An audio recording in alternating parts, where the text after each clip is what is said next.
So what do you do if you've got Monday-itis? That is, you're lacking in any motivation or energy. You've just got low energy supplies, low motivation, and you've got what I call the carpies. That means I just can't be stuffed. It's the carpies. I just cannot be bothered. I'm totally not motivated, interested, or stimulated to do what I need to do. And you're sitting at your desk going, ugh, feeling completely flat. Well, here's some tips and tricks of things that you can apply to help you get through those energy slumps. First thing you need to think about is your hydration.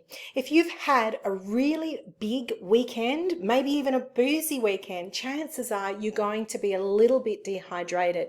Research has shown that if you've got low hydration levels, then it's going to impact on your concentration and on your energy. So make sure you have a nice, healthy drink of water and wait for a bit and then see where you're sitting at. The other thing I like to do is have a supply of healthy snacks close by to help with my blood sugar and my energy levels. So I like to have things like nuts, pistachio nuts or almonds, and possibly even some fruit, something that's not too high in sugar or too high in carbs, something that's going to sustain me and help just regulate my blood sugar levels a little bit. The other thing that's really interesting about those senses and the stimulation is scents. Research has found that citrus scents can help stimulate our concentration. So the lemons, the oranges, those scents can help us to feel like we're concentrating or it's stimulating our concentration just a little bit more. So depending on your office environment, you can use candles or atomizers.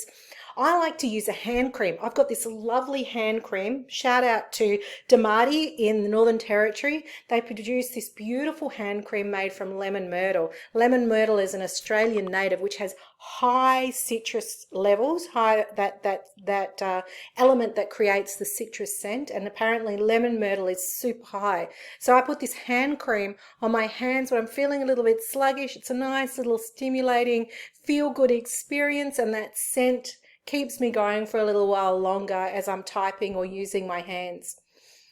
If you're feeling really low of energy, and it's a Monday or it could be the middle of the week, stop and plan. Stop and take a moment to go, okay, what are my priorities here? What's my focus? What are my goals? What do I need to get through to get today? Pick 3 things. Just 3, no more. What are the top 3 things you want to do?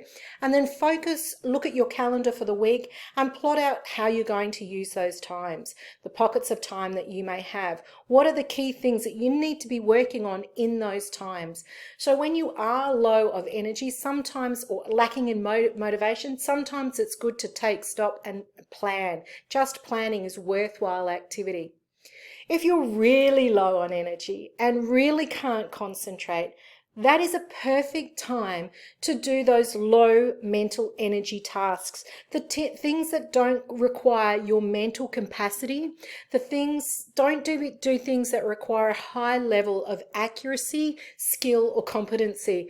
Choose the activities that require low mental energy. The sort of things that I choose during those times are things like filing, sorting out my emails, decluttering my desk, dusting my desk. These are kind of like housekeeping activities. It could even be scanning receipts to send to my accounting system. So use that time for those menial tasks that are housekeeping things that you need to do, that to keep things rolling along. That's a good time to do those things.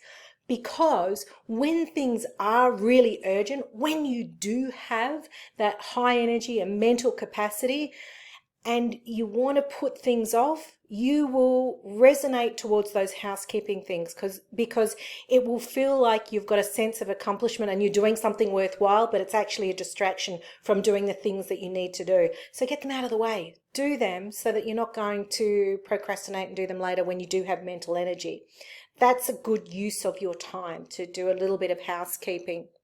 And lastly, the best thing you can do ongoing is identify what it is that you place value on in your environment. What are the things that you find rewarding, satisfying, gratifying, What is it about that behavior, that activity, that gives you a sense of satisfaction, pleasure, reward?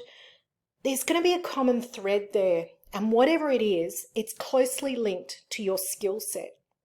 It's what you're good at. It's what you're passionate about. It's what drives you. It's what motivates you. The key to all of that is, yes, that's your genius zone and that's where you're powerful, but it also becomes a distraction.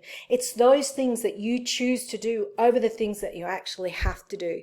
You're seeking out to do those things in those moments where you do procrastinate and get distracted.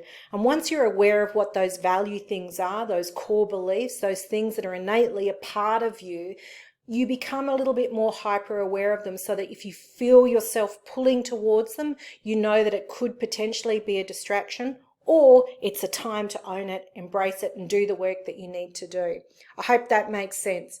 I would love to hear from you what you do to get you through those sluggish moments. How do you pull yourself through those really low energy, low motivation times to get things done and to still feel a sense of accomplishment and productivity? I'd love to hear your comments. Please share, comment below.